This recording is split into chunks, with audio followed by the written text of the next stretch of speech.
Fresh off the success of her hit The Day the Earth Stood Still, Jennifer Connolly returns to theaters this Friday in the romantic comedy He's Just Not That Into You. It's ringing. That's pretty standard. Hey, you reached Connor Barry. Leave a message in the tone and I'll get back to you as soon as possible. Thank you.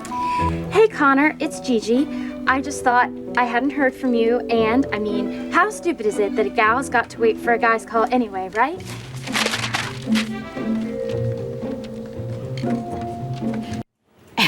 Jennifer Connolly, good morning. Good morning. What a fun movie to watch. It was fun to make. It was really nice to be part of something this kind of, lighthearted and fun, a great group of women and men working on it. It was really a great experience for me. It is lighthearted and fun, but your character, and I won't give it away for those who haven't seen it, is, I would say, the most emotionally complex role in the movie.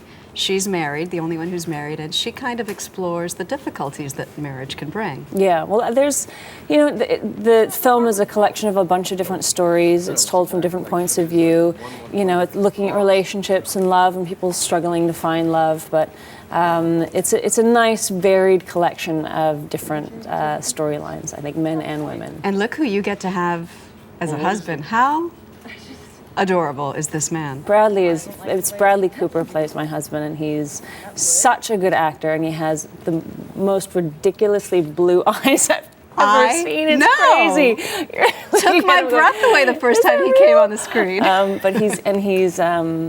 So yes, he's very handsome, and he's really marvelous. He was I think he did a great job in the movie. He did. My feelings towards him changed as the movie progressed. We'll leave it at that.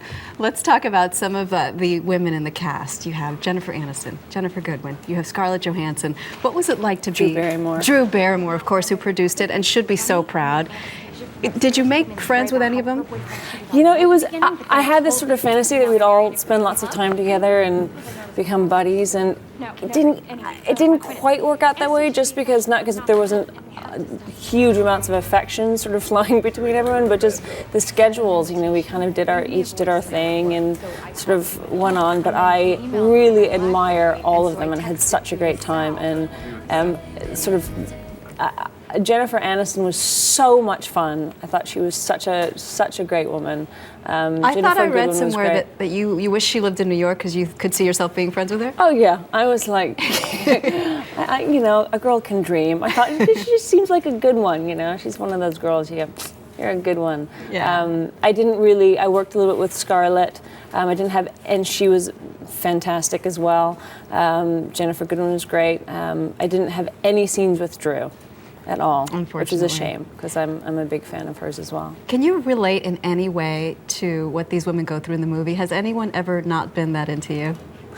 I guess. Really? Sure.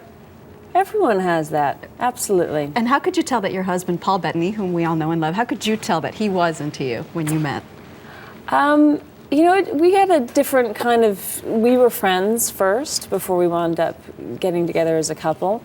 But I don't know, it's just one of those things just seemed to work. You met on A Beautiful Mind, I know, and now you're in another movie with him, Creation, where you actually got to do scenes with him. Yeah. How different was it this time around? It was, I felt so blessed going to work with him every day. I mean, I kept sort of reminding myself, this may never happen again, and how fortunate are we that we're able to go to work together. And it was a great project for us, I think, to work on together. How will you get him, and how can we all get our husbands to go see He's Just Not That Into You? It's like a chick flick. You know what? I went to the premiere, it was a couple of days ago in Los Angeles, and afterwards I spoke to a number of men who came up to me and said, you know what, I wasn't sure this was going to be my thing, my cup of tea, and I really liked the movie. I really liked it. I think maybe because it's, look at... It does show both points of view. There must be a reason why, Ben Affleck wanted to do it, and Bradley Cooper, and Louis Guzman is in it, and, Kevin Connolly, Justin Long. They're a great group of men in the film as well, and like we were saying, it tells stories of love and relationships from a lot of different perspectives, and I think there are really strong male characters in the film as well. So men shouldn't be afraid to go see it too. I second that. Thank you so much, Jennifer Connolly. Nice to meet you. Thanks, nice to meet you too.